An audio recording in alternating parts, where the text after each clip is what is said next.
Can you sell a house without a seller concession? Hello, I'm Frank Kenny with Living in Los Angeles South Bay, and today we're going to talk about home seller concessions. For more than a decade, it's been a seller's market. This is a very long time, but dynamics may be shifting as the number of homes for sale grows. And right now, that means that the market is balancing out a bit. As a result, some sellers are finding that they need to be more flexible to close a deal. One strategy that can help is offering seller concessions. As the National Association of Realtors explains, as home inventory begins to grow and buyers regain some advantage in the market, sellers may consider offering more in negotiations to make the deal more attractive and get to the closing table. But first, what are seller concessions? In a nutshell, seller concessions are home buying costs that a seller agrees to cover for the buyer as a way to get their house sold. And based on data from the National Association of Realtors, nearly 1 out of every 4 sellers offers a concession in 2024. But I know from selling hundreds of homes that it's probably more like 3 in 4 because concessions are not advertised. And with the new fee changes in 2024, I'd say that sellers pay concessions closer to 100% of the time. Here are a few of the most common types of concessions. One is buyer closing costs. The seller pays for part or all of the buyer closing costs, like appraisal fees, title insurance, or loan fees. Typical buyer closing costs are around 1 to 2% of the purchase price here in Southern California. Next will be price adjustments. Instead of making repairs, a seller might lower the purchase price to make up for updates the buyer will need to tackle. This is common, and I highly recommend simply offering cash to the buyer and letting them do their own repairs. It's much easier for the seller too, and you already have 9,999 things on your plate to do anyway. Next would be adding a home warranty. Here in Southern California, it's normal for a seller to pay for a home warranty, giving the buyer peace of mind that key repairs will be covered in the first year. It's also peace of mind for the seller knowing that if anything goes wrong with the house after the buyer moves in, the buyer will call the home warranty company versus complaining to the seller. And lastly, as this is new as of 2024 and very common for the seller to pay for, that is the buyer agent fee. Now this could get a little complicated, and I did a dedicated video on this in the past, but in a nutshell, for the past 100 years, sellers paid for the buyer agent fees through the total commission that they paid the seller's agent. Now with the changes, the buyer should be paying the buyer's agent directly, and one of the options is to have the seller pay for it when they write the offer. There are many options, too many to get into here, so maybe I'll do a new video on it.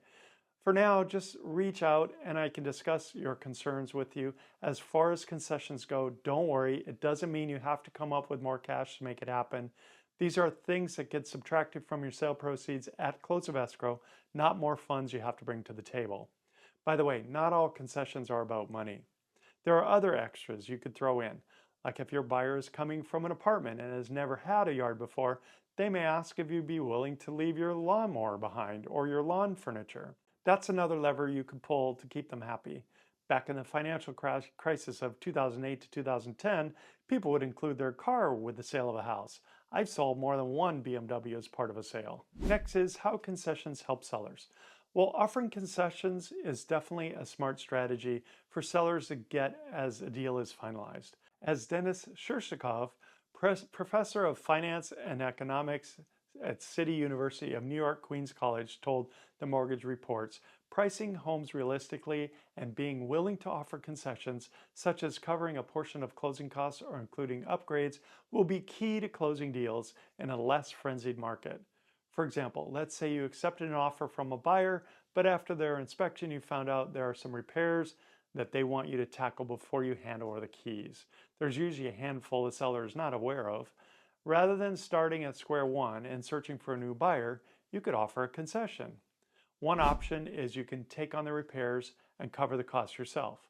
I definitely don't recommend this, but some sellers do it.